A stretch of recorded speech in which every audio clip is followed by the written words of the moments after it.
नांदेड जिल्हा म्हटलं की तुम्हाला आठवतो तो नांदेड पॅटर्न. नांदेड जिल्हा म्हटलं की तुम्हाला आठवतात शिखर परदेशी. नांदेड जिल्हा म्हटलं की तुम्हाला आठवतात महाराष्ट्राचे पूर्व मुख्यमंत्री आणि आज भारतीय जनता पार्टी यांचे राज्यसभेचे मेंबर ऑफ पार्लमेंट ते अशोक चव्हाण साहेब. नमस्कार मित्रांनो, माझं नाव गोपाल काळे आणि तुम्ही बघत आहात द सेकंड ओपिनियन. समोर जाण्याआधी प्लीज माझ्या चॅनलला लाईक, शेअर आणि सबस्क्राईब करा. मित्रांनो, तुमचं एक सबस्क्रिप्शन मला मोटिवेट करतं अजून व्हिडिओ बनवण्यासाठी आणि वेगवेगळ्या टॉपिकवरती रिसर्च करण्यासाठी. तर प्लीज माझ्या चॅनलला लाईक, शेअर आणि सबस्क्राईब करा. मित्रांनो, आज ज्या प्रकारे मी तुम्हाला सांगितलं होतं की 288 सीट्सचं one seat by seat analysis मी तुमच्यासमोर घेऊन येतोय आणि कुठल्या मतदारसंघामध्ये कशा प्रकारे रिझल्ट लागू शकतो तो आपण जाणून घेण्याचा प्रयत्न करू. आता जाणून घेण्याचा प्रयत्न जेव्हा आपण म्हणतो तेव्हा तो कसा होऊ शकतो, तर 2019 मध्ये कॅन्डिडेट्स कोण होते आणि 2019 मधले फॅक्टर्स काय होते की जेणेकरून त्या फॅक्टर्सचा आता प्रभाव किती राहिला आहे, ते फॅक्टर्स आता रिलेव्हंट आहेत का आणि आता बदललेली परिस्थिती काय आहे, तर त्याचं ॲनालिसिस करून आपण कन्क्लुजन येऊ शकतो की होय आता ते कॅन्डिडेट जिंकू शकतात की नाही. तर सध्या आपण स्टडी करू की 2019 मध्ये जी निवडणूक झाली होती त्याच्यामध्ये कुणाचा विजय झाला होता आणि कुणाचा पराभव झाला होता. तर नांदेडमध्ये एकूण 9 सीट्स आहेत मित्रांनो. नांदेडमध्ये एकूण 9 सीट्स आहेत आणि नांदेडमध्ये तुम्हाला माहिती असेल की अशोकराव चव्हाण यांचा बालेकिल्ला समजला जातो नांदेड. पण मित्रांनो, तो बालेकिल्ला या लोकसभेमध्ये मोठमोठाले किल्ले राहिले, त्यातला एक किल्ला म्हणजे तो अशोकराव चव्हाणांचा नांदेड हा बालेकिल्ला होता. आपल्याला बघितलं की नांदेड या लोकसभा मतदारसंघामध्ये बीजेपीचे महायुतीचा कॅन्डिडेट हा पराभव झाला आणि काँग्रेस यांचा कॅन्डिडेट हा जिंकला.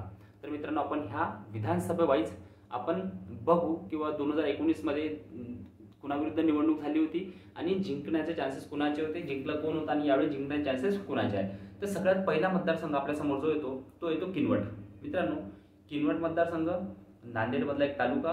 तर किनवट मतदारसंघामध्ये 2019ची निवडणूक जर तुम्ही बघितली तर भीमराव केराम विरुद्ध ते जे बीजेपीचे कॅन्डिडेट होते विरुद्ध प्रदीप नाईक जे एनसीपीचे कॅन्डिडेट होते. NCP that is Sharadchandra Pawar साहेबांची जी एनसीपी होती ते कॅन्डिडेट होते.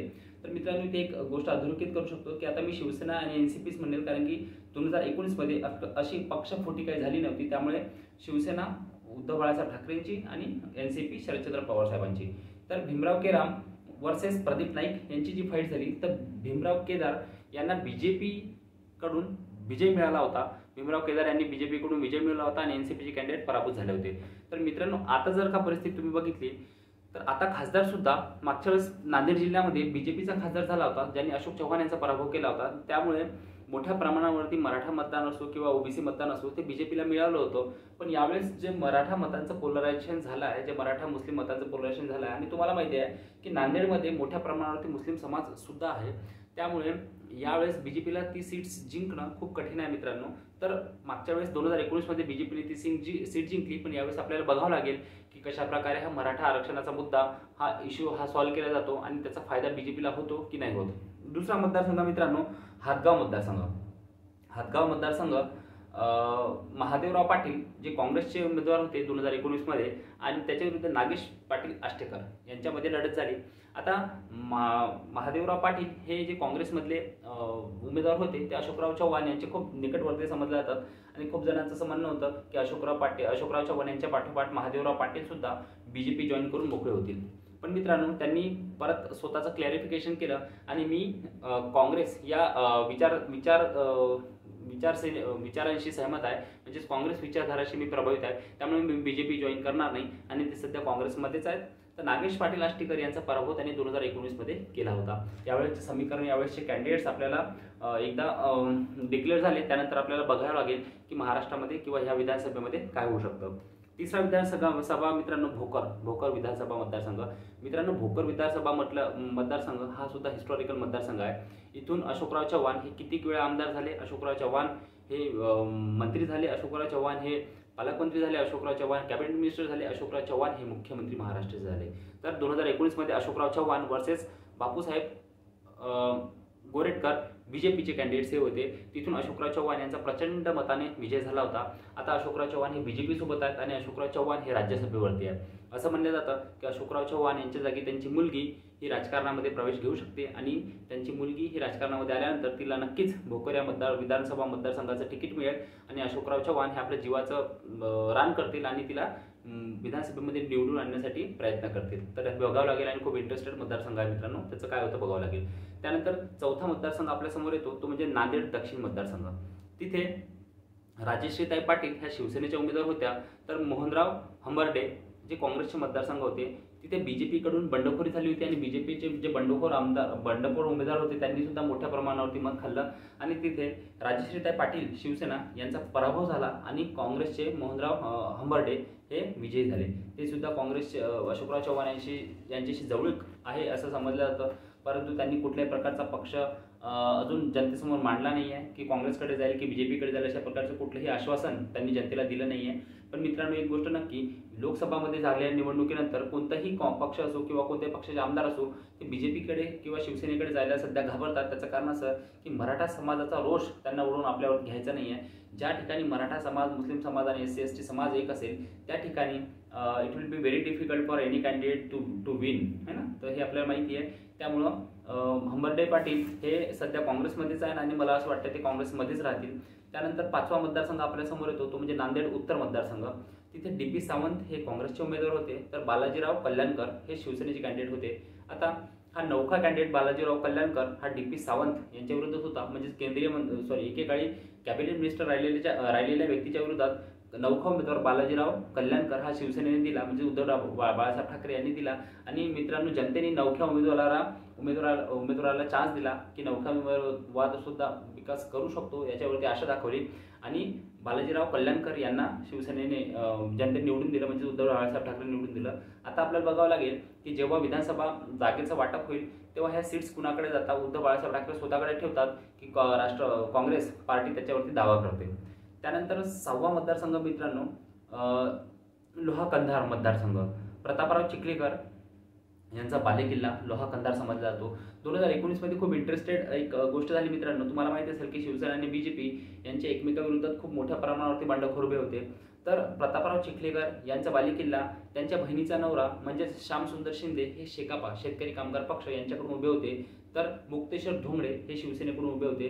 तर या ठिकाणी श्यामसुंदर शिंदे शेकापा पक्षाचे यांचा विजय झाला आणि मुक्तेश्वर धोंगडे यांचा पराभव झाला, जे शिवसेनेचे उमेदवार होते. इथे बंडखोर उमेदवार जरी नसेल तरी पण मोठ्या प्रमाणावरती BJPचे वोट हे श्यामसुंदर शिंदे यांच्याकडे गेले असा जो आरोप आहे तो शिवसेनेने BJPवरती केला होता. त्यानंतर सातवा मतदारसंघ मित्रांनो आपल्यासमोर आहे, तो म्हणजे मुखेड विधानसभा मतदारसंघ. आता मुखेड विधानसभा मतदारसंघामध्ये तुषार राठोड हे जे BJPचे कॅन्डिडेट होते त्याविरुद्ध भाऊसाहेब पाटील हे कॅन्डिडेट होते. तर तुषार राठोड यांचा मोठ्या प्रमाणात विजय झाला होता आणि भाऊसाहेब पाटील यांना पराभवाचं तोंड बघावं लागलं होतं. नाव देगलूर बिलोरी मतदारसंघ मित्रांनो, तुम्ही खूप वेळेस न्यूजमध्ये ऐकला असेल. कोविड-19च्या काळात सुद्धा हा मतदारसंघ न्यूजमध्ये होता, कारण की तिथे पोटनिवडणूक झाली होती. 2019 मध्ये शिवसेनेकडून सुभाष साबणे हे शिवसेनेचे उमेदवार होते, तर अंतापूरकर हे काँग्रेसचे उमेदवार होते. आता मित्रांनो, अंतापूरकर हे काँग्रेसचे उमेदवार होते, पण 2019 मध्ये कोविड-19मुळे त्यांचं दुर्दैवी निधन झालं आणि त्यांचे मुलगा जितेश अंतापूरकर हे पोटनिवडणुकीला उभे राहिले. तर काँग्रेसकडे ही सीट गेल्यामुळे नाराज झालेले सुभाष साबणे हे BJPमध्ये आले आणि त्यांनी BJPकडून ही सीट लढवली आणि परत सुद्धा त्यांना पराभवाचे तोंड बघावं लागले. असं म्हटलं जातं की अशोकराव चव्हाण हे यांच्या खूप जवळचे आहेत. जितेश अंतापूरकर ते सुद्धा BJPत येतात का पाहावं लागेल आणि BJPत जर आले तर हा मराठा समाजाचा रोष ज्या प्रकारे अशोकराव चव्हाण यांना बघावं लागला या निवडणुकीमध्ये, भलेही ते उमेदवार उभे नसतील पण त्यांचा सपोर्ट किंवा त्यांचं जे वर्चस्व त्या भागामध्ये आहे ते कोणत्याही प्रकारे कामी आलं नाही. जनतेने दाखवलं की जनता ही श्रेष्ठ असते, कोणताही नेता हा श्रेष्ठ नसतो. शेवटचा मतदारसंघ म्हणजे नायगाव मतदारसंघ मित्रांनो. नायगाव मतदारसंघामध्ये राजेश पवार हे BJPचे कॅन्डिडेट होते, तर वसंतराव पवार हे काँग्रेसचे कॅन्डिडेट होते.